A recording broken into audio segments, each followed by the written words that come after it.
চারিদিকে চারিদিকে ভয় আর ভয়। যদি পুত্র না হয়, একটাই তো লিঙ্গ আছে মোটে, শবদ বেধিনীর অন্ধকারে সপাতে ঢুকিয়ে দেয় দাঁড়ে, ছুরি কাচি সারাশি যা জোটে। না হওয়া তুলতুলে হাত বুক পেট চোখজনি মাথা, ভেসে চলে যমুনা স্রোতে আমাদের মহান ভারতে। তবুও বেঁচে আছি।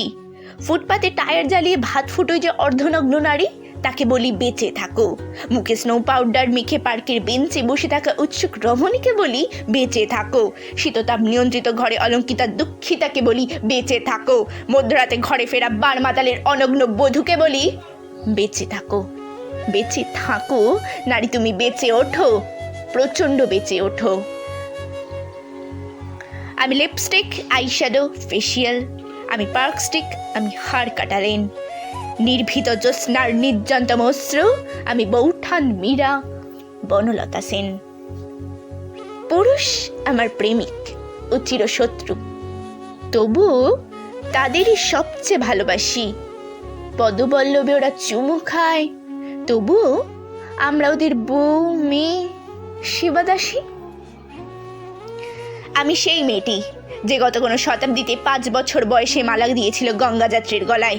কুলীন ব্রাহ্মণে 365তম স্ত্রীর অন্যতমা হয়ে স্বামীর গর্বে হয়েছি গর্বিণী। একাদশীতে নবদশমীর বালিকা তৃষ্ণায় আটক ঘরের মাটি লেহন করতে করতে প্রাণ ত্যাগ করেছি। সন্তানের পর সন্তান জন্ম দিতে দিতে দিতে যন্ত্রণায় মুখ থুবড়ে পড়েছি সূতিকাগারে, জ্বলে পুড়ে মরেছি সতী দাহে। আমি বুঝতে পারিনি যে চাকরির জায়গায় নিজের কাজের কৌশলতা দেখাতে নেই। আমি বুঝতে পারিনি আমার প্রেমিককে তার প্রেমপত্রের বানান ভুলগুলো ধরিয়ে দেওয়াটাই আমার ভুল হয়েছিল। আমি বুঝতে পারিনি যে আমি যদি কবি হতে চাই, আমার বন্ধুরা বলবে ওটা কবিতা হয়নি, পদ্য হয়েছে। আমি বুঝতে পারিনি এই শতাব্দীতে এসে দাঁড়িয়ে ওই পুরুষশাসিত সমাজ বুদ্ধিমতীদের জন্য অপ্রস্তুত। আমি মৃত্যু দেখেছি, আমি পাপ দেখেছি, আমি পঙ্ক দেখেছি। ট্রেনে বাসে ভিড়ে অচেনা হাত আমাকে স্পর্শ করে, যেন আমার শরীর আমার নয়, পুরুষের বিচরণ ক্ষেত্র শুধু। প্রতিবাদ করলে ঘিরে উপদেশ, নির্দিষ্ট কামরা বা সিটে যাওয়ার। শূন্য থেকে শূন্যের ভেতর আর আমি হেঁটে যাই, আর জনে জনে জিজ্ঞেস করি, তোমাদের বাড়িতে মেয়ে আছে? কেউ কেরোসিন ঢেলে আগুন জ্বালিয়ে দিয়েছে তোমার কন্যার দেহে?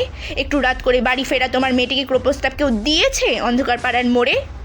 তোমার মেয়ের ফেসবুক প্রোফাইল আছে? কেউ হ্যাক করে পাসওয়ার্ড জেনে পঞ্চমী টানিয়ে দিচ্ছে তার দেয়ালে দেয়ালে? পথের ওপর দিয়ে আমি হাঁটি শুধু এসব প্রশ্ন নিয়ে, আর দেখি ধুলো ওড়ে শুধু, বালি ওড়ে নিরুচ্চার শূন্যের ভেতর। লিঙ্গভেদের ঘৃণা নিভে যাবে কবে? ধর্ষকের চোখ থেকে কবে মুছে যাবে হিংস্রতায় পেতে চাওয়া দখলের আলো? পৃথিবী জানে না এর উত্তর আজও। নারী, তুমি বেঁচে ওঠো, নিঃশ্বাস নাও অমল হাওয়া। এই আকাশ তোমার, আকাশের সব নক্ষত্র তোমার, এই নদী অরণ্য কাশফুল তোমার, এই ঝাউপাতা তোমার, এই মেঘপুঞ্জ এই জল হাওয়া তোমার। আর যেন কোনো নারীকে কেবল গন্তব্যে পৌঁছানোর জন্য পেরোতে না হয় এমন দুর্গম অরণ্য। আর যেন পুরুষের গুহা থেকে এমন রক্তাক্ত বেরোতে না হয় কোনো নারীকে। এই মাঠ তোমার, এই শস্যক্ষেত্র তোমার, এই আলপথ তোমার, দিগন্ত অবধি যত দূর দেখো এসব তোমার। তুমি যদি নারী হও, তুমি মৃত্যুকে অতিক্রম করে বেঁচে ওঠো। তুমি যদি মানুষ হও, দুহাতের শিকল ছিঁড়ে একবার দাঁড়াও। দুহাতের শিকল ছিঁড়ো, এই হাত তোমার, দু পায়ে দৌড়ে যাও। এ পা তোমার, দু চোখে জীবন দেখো। এই চোখ তোমার, তুমি ঠা ঠা করে হাসো।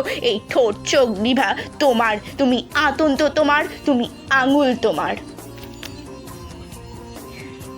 আজ আমি প্রণাম জানাই সেই প্রথম আঙুলকে, যার নাম বর্ণ পরিচয়।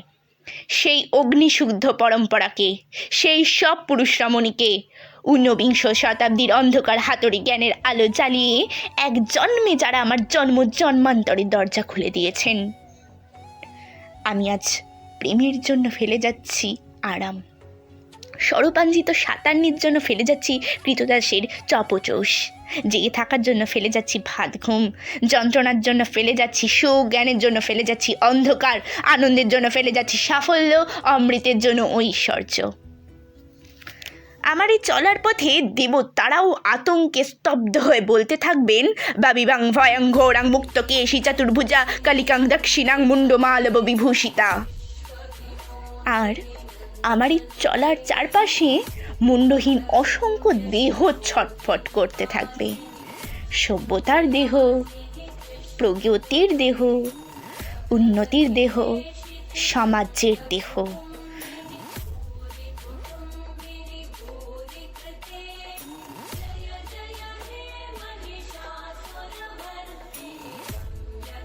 হয়তো আমি সেই মেয়ে, হয়তো আমি সেই মেয়ে, হয়তোবা হয়তোবা হয়তোবা